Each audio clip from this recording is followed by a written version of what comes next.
오늘 어느 빚진 자의 소원, 이런 제목으로 하나님 말씀 전할 때 말씀을 통해 은혜가 임하시기를 주님의 이름으로 축원합니다. 축원합니다. 한 번만 따라해 주세요. 어느 빚진 자의 소원. 우리가 어떤 텍스트의 문단을 구분할 때에는 내용의 흐름과 문법의 구조와 주제의 전환을 고려해야 합니다.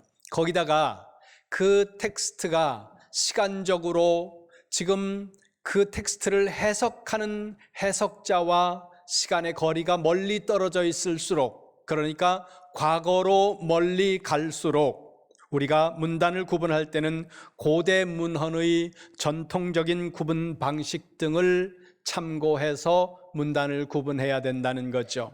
이와 같은 원칙을 적용해서 로마서 1장의 문단을 조금 작게 구분해 본다면 로마서 1장은 4개의 문단으로 구분이 됩니다.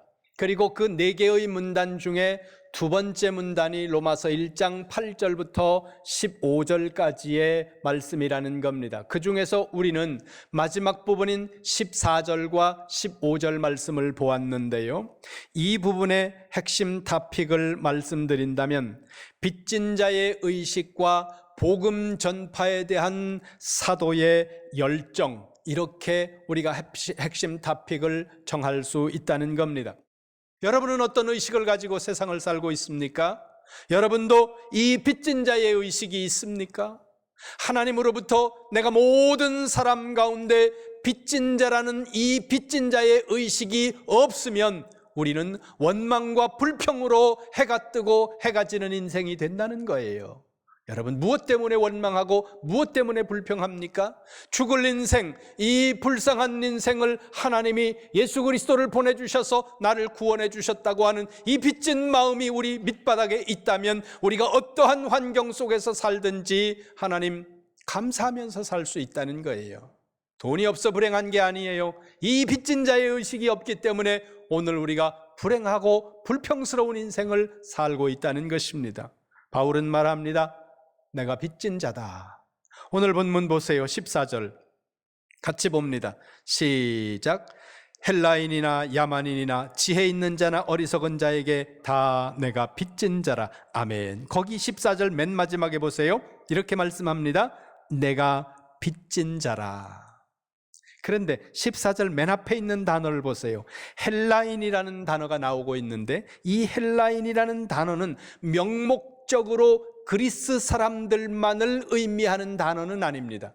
이 단어는 그리스인을 지칭하는 단어가 맞아요. 그런데 이 본문 속에서 헬라인이라는 이 단어는 헬라 국적을 가지고 있는 혹은 헬라 혈통의 사람들만을 의미하는 것이 아니라 그 당시에 헬라식 교육을 받지 못한 헬라식 교육을 받은 모든 이방인들을 다 포함해서 헬라인이라고 말하고 있다는 겁니다. 그 다음 단어가 뭡니까?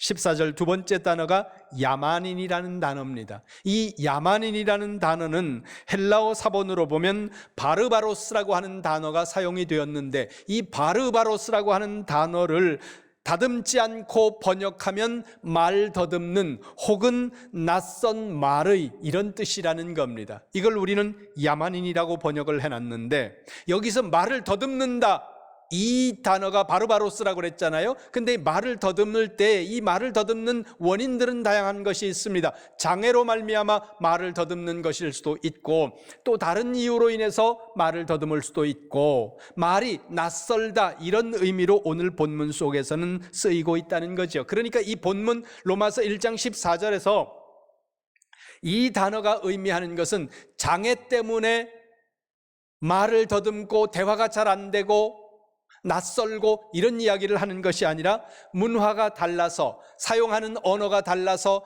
그 가운데 소통이 잘 되지 않고 있는 이 현상 때문에 이 단어를 쓰고 있는 의미가 1순위라는 겁니다.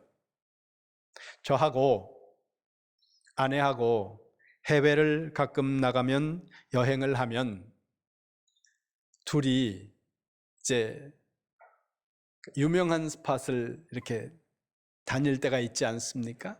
그러면 오늘 어디 간다 그러면 아침에 제일 먼저 일어나서 저는 스마트폰을 켜고 그 안에 있는 구글 맵을 터치를 한 다음에 그 구글 맵을 통해서 검색을 하고 그걸 손에 들고 찾아갑니다.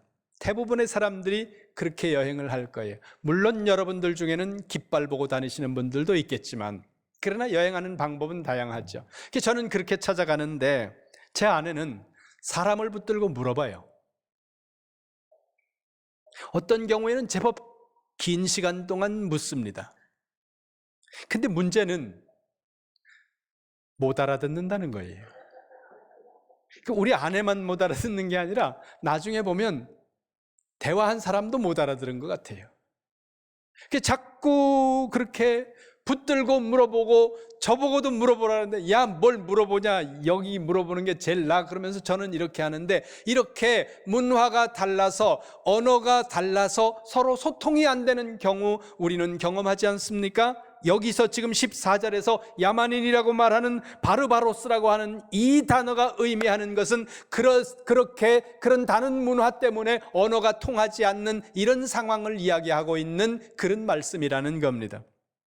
우리 한글에서 혹은 우리의 의식 속에서 야만인 그러면 우리는 어떤 것이 떠오르느냐 하면 식인종이라든가 뭔가 문명화되지 않은, 문명으로부터 상당히 제외되어 있는 제한된 어떤 그런 사람들을 먼저 떠올릴 수 있습니다. 그런 이미지가 이 야만인이라는 단어 속에 있다는 거죠. 하지만 로마서 1장 14절에서 바울이 하려고 하는 말씀은 그런 의미와는 조금 상이하다는 것입니다.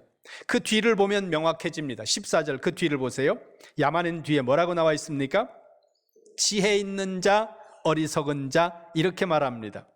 여기 로마서 1장 14절에서 구약 시편의 중요한 문학 양식 하나가 사용되고 있다는 거죠. 그게 뭐냐 하면 패럴리즘이라고 하는 겁니다. 이 패럴리즘을 우리말로 번역을 할 때 평행법이라고 번역을 하기도 하고, 또 다른 단어로 번역을 하면 병렬구조라고 이렇게 번역을 하기도 합니다. 병렬구조라는 것이 뭐냐 하면 문장 안에 두 개의 어구가 형식적으로 대칭을 이루어서 나열이 되는 모습으로 글을 써나가는 방법을 이야기한다는 거죠. 그렇게 병렬구조로 글을 쓰는 이유는 그 의미를 강조하기 위해서예요. 어떤 것을 비교함으로 그 비교를 통해서 의미를 강조하고 화자 자신이 자신의 의도를 더 분명하게 드러내기 위한 수사적 장치, 그게 패럴리즘이고 평행법이고 병렬구조라는 겁니다. 자, 그러면 14절 다시 보세요. 두 개의 어구가 나열이 되고 있습니다. 첫 번째 어구는 헬라인 야만인입니다. 두 번째 어구는 지혜 있는 자, 어리석은 자라는 어구예요. 여기서 헬라인과 지혜 있는 자가 짝이고 야만인과 어리석은 자가 짝이에요. 같은 걸 이야기하는 다른 단어를 쓰였다는 겁니다. 그러니까 여기 야만인이라는 이 단어는 우리 한글이 가지고 있는 야만인의 의미를 나타내는 것이 아니라 헬라인들이 봤을 때, 그리스 사람들이 봤을 때 그들이 어느 국적을 소유하고 있든지 헬라식 교육을 받지 않은 사람들, 이건 뭐예요? 다른 말로 바꾸면 헬라인 외에, 헬라식 교육을 받은 사람들 외에 모든 사람들을 지칭하는 표현이라는 겁니다. 그럼 이 지점에서 한번 생각해 보시기 바랍니다. 이런 표현, 그러니까 헬라인, 야만인, 지혜자, 어리석은 자, 이런 표현을 통해, 이런 수사적인 기법을 통해서 바울이 말하려고 하는 것을 한 단어로 말해본다면 뭐라고 말할 수 있을까요? 헬라인과 그 외 모든 사람들, 헬라식 교육을 받은 사람들과 그렇지 못한 사람들, 이건 무슨 표현이에요? 모든 인류라는 겁니다. 모든 사람이라는 거예요. 그렇다면 한 번 더 생각을 해보시기 바랍니다. 바울은 여기서 빚진 자라는 표현을 하고 있다는 겁니다. 그러면 바울이 빚진 자라는 이 표현을 통해 말하려고 하는 메시지, 우리에게 어떤 의미를 전달하려고 하는가, 그것을 생각해 보시라는 거예요. 빚진 자라는 이 단어를 통해 우리에게 전달하려고 하는 강력한 메시지, 그거는 책임감이라는 겁니다. 그러면 책임감, 그러면 되지 왜 빚진 자라는 단어를 썼을까? 여러분, 사람이 어떤 것을 기억할 때, 어떤 정보를 기억할 때, 밖으로부터 들어오는 어떤 정보를 여러분이 두뇌가 기억할 때, 그 기억하는 방법은 데이터들을 기억하는 게 아니에요. 사진을 찍듯이 기억을 한다는 거예요. 그것이 데이터라고 하더라도 그것도 사진 찍듯이 해서 우리는 우리 머릿속에 기억을 한다는 겁니다. 이거는 지금까지 뇌를 연구하는 사람들과 심리를 연구하는 수많은 사람들이, 정신분석학자들이 이런 사실들을 연구를 통해 규명을 해놨다는 겁니다. 그렇다면 우리가 잘 기억하기 위해서는 어떻게 해야 되느냐? 데이터를 정확하게 하는 것이 아니라 그림 언어를 써야 된다는 겁니다. 그림을 그리듯이 말을 할 때 우리는 그걸 뇌 속에서 강력하게 기억을 해버린다는 겁니다. 이런 거예요.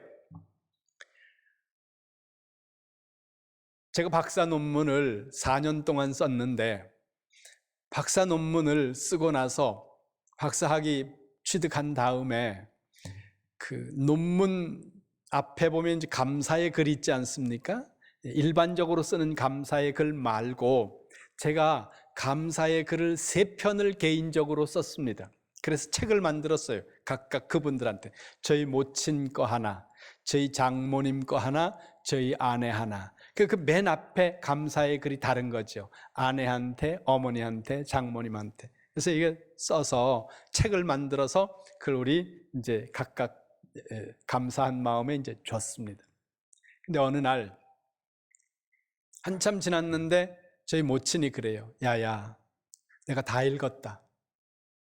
뭘 다 읽었습니까? 그랬더니 제 논문을 처음부터 끝까지 다 읽었다는 거예요. 어디까지 읽어야 되는지를 몰라가지고 참고문헌까지 하나도 안 빼놓고 읽을 수 있는 건 다 읽은 거예요. 거기에 히브리어, 헬라어, 영어, 독일어 이런 거 빼고 읽을 수 있는 한글은 다 읽으셨다는 거예요. 한자도 안 빼놓고. 그래서 제가 물었습니다. 어머니, 뭔 얘기인지 아시겠어요? 그때 하나도 몰라. 하나도 모르는데 그걸 다 읽었다는 거예요. 기억나는 게 뭐가 있냐니까 아무것도 없다. 단어 하나도 기억이 안 난다는 거예요. 연세가 높으니까 그럴 수도 있겠죠. 근데 여러분, 이솝우화 같은 이야기를 들었을 때 그 이야기는 한 번만 들으면 여러분 평생의 뇌 속에 그 스토리가 다 저장이 돼버린다는 겁니다. 왜 그래요? 그 동화는 그림을 그리듯이 말을 하고 있기 때문이라는 겁니다.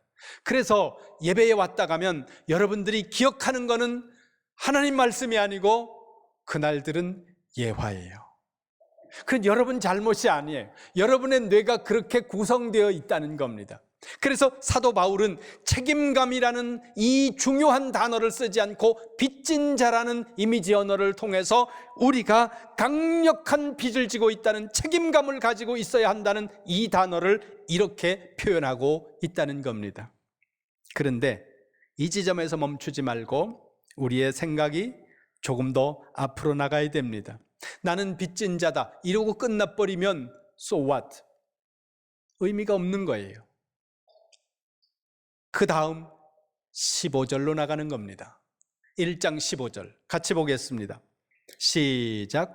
그러므로 나는 할 수 있는 대로 로마에 있는 너희에게도 복음 전하기를 원하노라. 아멘. 거기 보세요. 우리 성경 15절 맨 마지막 단어가 뭡니까? 원하노라.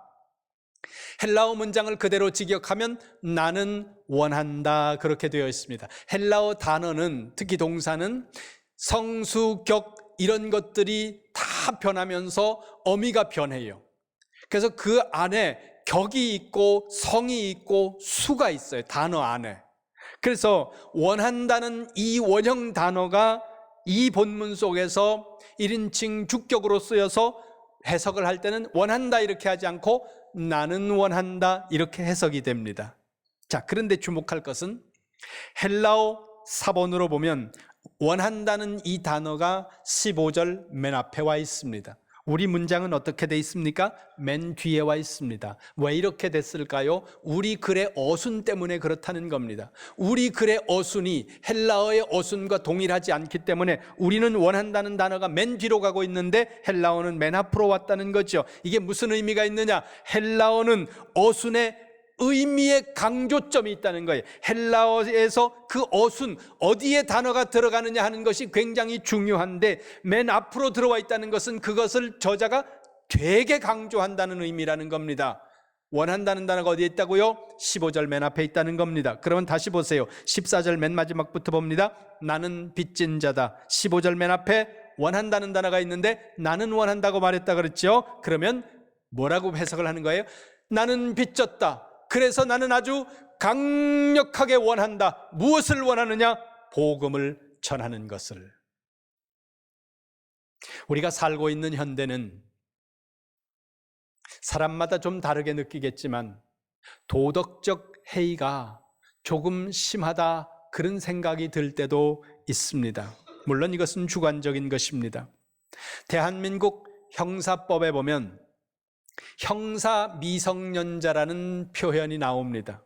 그 의미는 14세 미만으로 나이가 어려 형사 책임 능력이 없다고 판단되는 사람에 대해서 지칭하는 단어입니다. 그래서 우리 형사법 구조에 보면, 형법 구조에 보면 14세가 되지 아니한 자의 죄는 처벌하지 아니한다, 이렇게 되어 있습니다. 이걸 악용해서 14세가 안 된 소수의 잘못된 아이들이 범죄를 저지릅니다.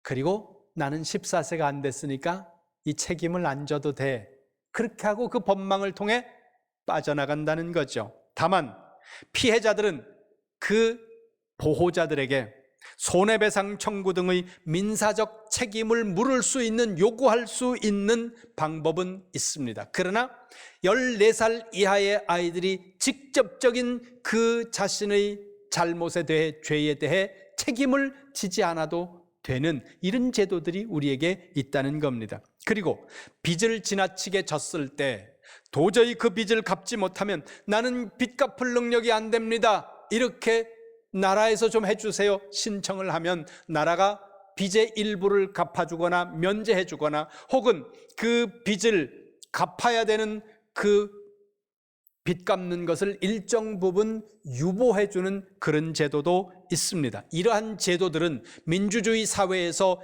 인권이라든가 평등이라든가 이런 것들을 유지하기 위한 매우 중요한 장점들을 가지고 있는 것은 사실입니다. 그러나 로마서가 기록되고 있던 1세기 사회, 특히 로마의 식민 지배 아래에 있던 이 헬라와 유대 지역 같은 이런 지역에 있는 사람들 중에 빚을 지고 있는 사람들, 이런 사람들은 빚을 졌다면 재산을 몰수당해야 하고 노예로 팔려가야 하고 때로는 목숨을 내놓아야 했다는 겁니다. 그러니까 바울이 말하고 있던 시대에는 빚을 갚지 않으면 강제로 모든 재산을 빼앗겨야 하고, 그리고 몸이 구금당한 채 고문을 당해야 하고 노예로 팔려가서 인생과 가문이 모두 다 파탄이 나버려야 되는 이런 상황 속에 있다는 겁니다. 그러니까 이 당시 사람들에게 빚 졌는데 빚을 안 갚는다, 이건 있을 수 없는 일인 겁니다. 빚을 안 갚았다면 노예가 되어야 하고 빚을 안 갚았다면 목숨을 내놓아야 하는 것이 이 당시의 사람들이었다는 겁니다. 그렇다면 빚 졌다, 이 사람에게 유일한 소원은 뭐예요? 오직 빚을 갚는 거예요. 빚을 갚아야 되는 겁니다. 바울은 말합니다. 나는 모든 사람에게 빚진 사람이다. 나는 그 빚을 갚아야 된다. 그 빚을 갚는 유일한 방법이 뭐냐? 내가 다른 사람들에게 복음을 전하는 것이다. 이것이 바울의 소원이었다는 겁니다. 여러분, 사도 바울 자신이 그 내면에서 마주했던 빚진 자의 의식, 강력한 책임감이 오늘 여러분들에게 있는지 점검하시기 바랍니다. 만약에 여러분들 안에 이 바울이 가지고 있었던 강력한 빚진 자의 의식이 없다면 오늘 여러분들은 여러분들의 구원을 다시 한번 점검해야 된다는 겁니다. 구원받은 모든 사람들에게는 이 책임감이 발생한다는 거예요. 이 빚진 자의 의식이 당연히 생긴다는 겁니다. 이렇게 한번 가정해 보시기 바랍니다. 여러분들에게 모든 병을 고칠 수 있는 약이 있습니다. 어떤 병이든 그 약을 먹으면 세상에 있는 모든 병을 다 고칠 수 있습니다.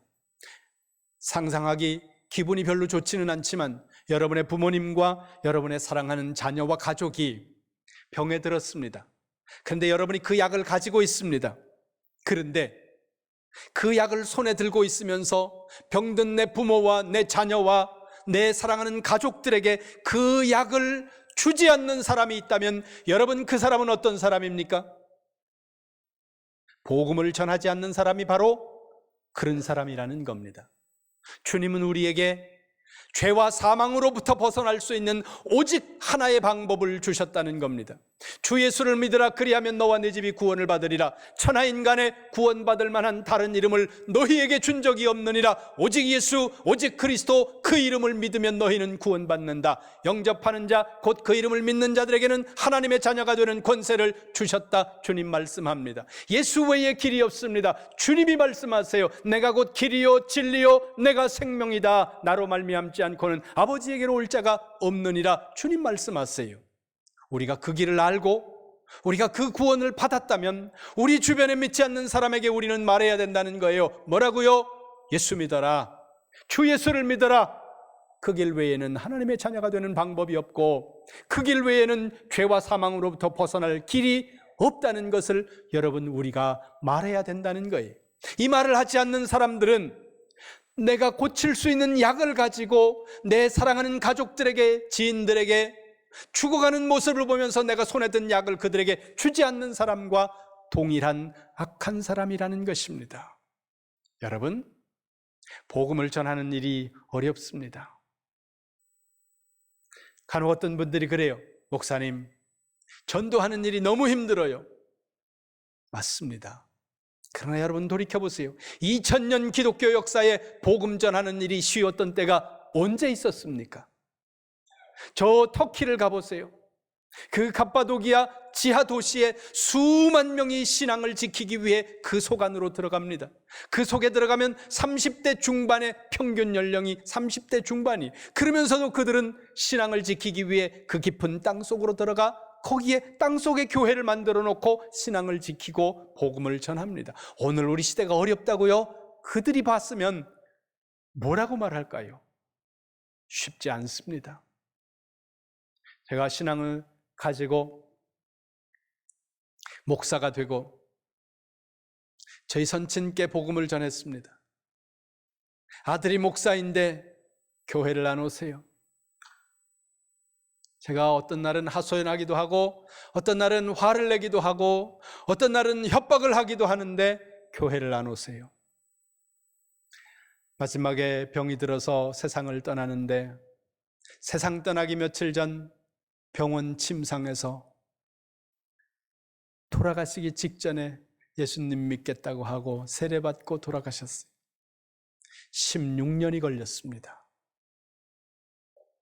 목사가 아버지 전도하는데 16년 걸렸습니다. 여러분 배우자, 여러분의 자녀, 여러분의 가족들 전도하는데 제가 보니까 1, 2년 가지고 되는 분들은 정말 복받은 사람이에요. 쉽지 않습니다. 그러나 포기하지 않아야 된다는 거죠. 왜요? 그 길 외에 다른 구원의 방법이 우리에게 없기 때문에. 교회 와서 편안한 마음으로 예배만 가뿐하게 드리고 국수 한 그릇 먹고 갔으면 깔끔하겠는데 자꾸 작정하라 그러니까 여러분 마음이 불편하실 줄 알아요. 그러나 거룩한 부담이다 생각하시고 모두 동참하시기 바랍니다. 복음을 전하는 일에, 그리고 전도 축제를 진행하는 이 모든 일에 여러분이 동참하셔서 여러분